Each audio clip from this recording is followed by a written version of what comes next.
Народное выступление вокруг Народного театра «Иван Вазов» в Софии. Постановка Джона Малковича едва не привела к штурму здания.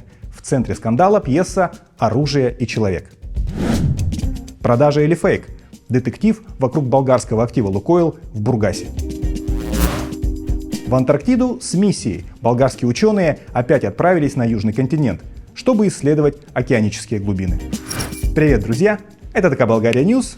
Субъективная подборка, но объективных новостей за неделю. Штурм театра в Софии. Протестующие почти сорвали премьеру постановки Джона Малковича. Напряжение вокруг театра в Софии в четверг достигло апогея. Протестующая толпа напала и потрепала директора театра. Здесь Александр Яковлевич понял, что сейчас его будут бить. В центре скандала постановка известного актера и режиссера Джона Малковича «Оружие и человек» по пьесе Бернарда Шоу. На протест вышли патриотические организации, которые сочли ее оскорбительной для болгар.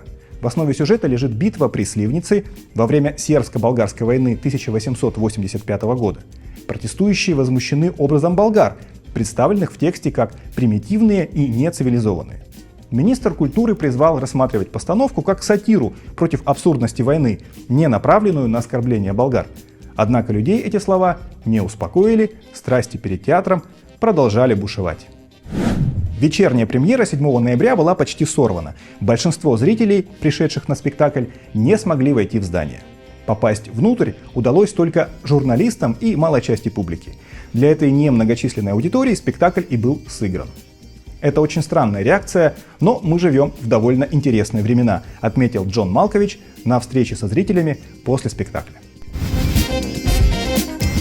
Почти детективная история развернулась на неделе вокруг болгарского актива российской нефтяной компании «Лукойл».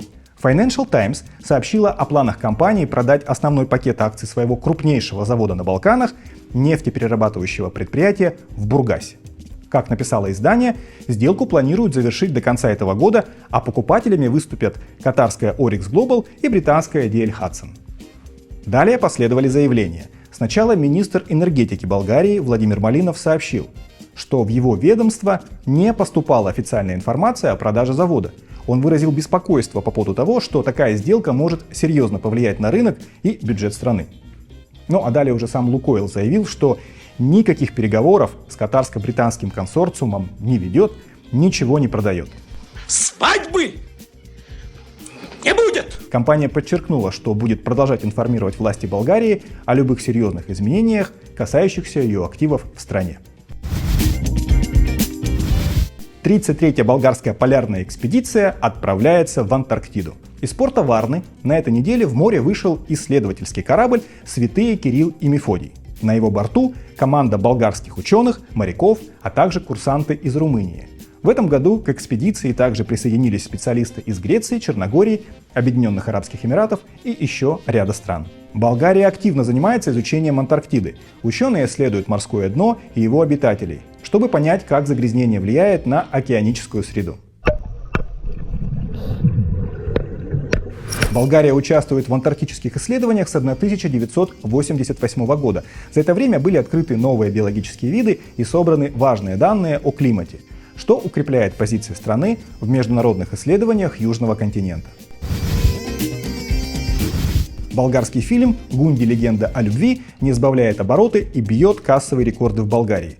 Картина о великом футболисте Георгии Аспарухове, которого называют Гунди, за первые 17 дней проката привлекла почти 400 тысяч зрителей. Это уже превысило рекорд, установленный 14 лет назад. Кинолента показывает историю жизни и любви Аспарухова, известного нападающего футбольного клуба «Левски».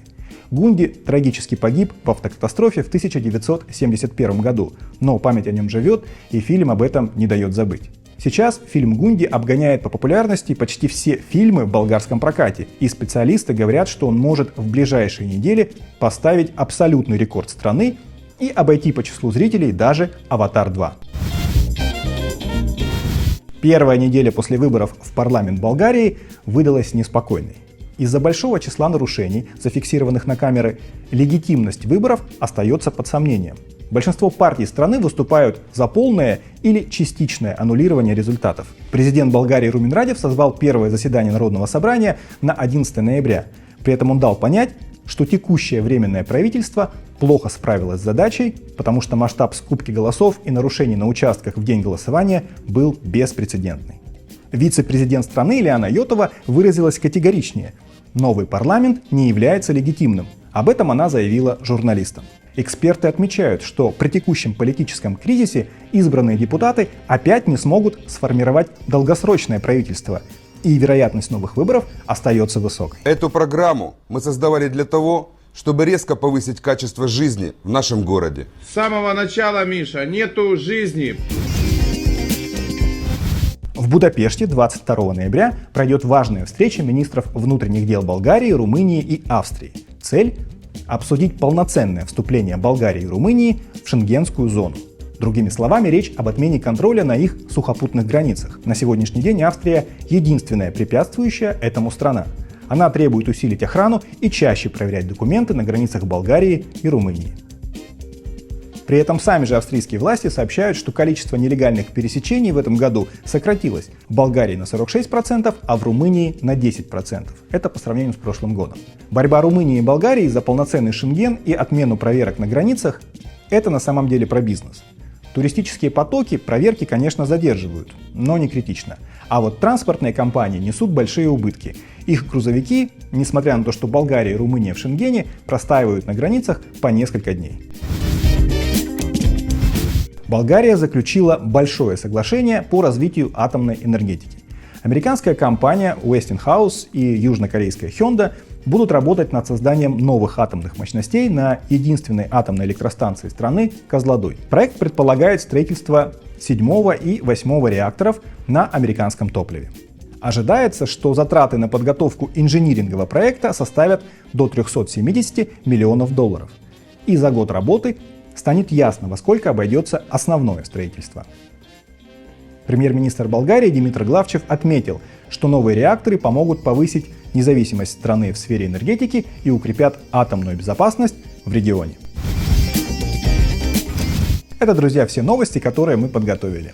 До следующей недели, до новой встречи, всего доброго, пока!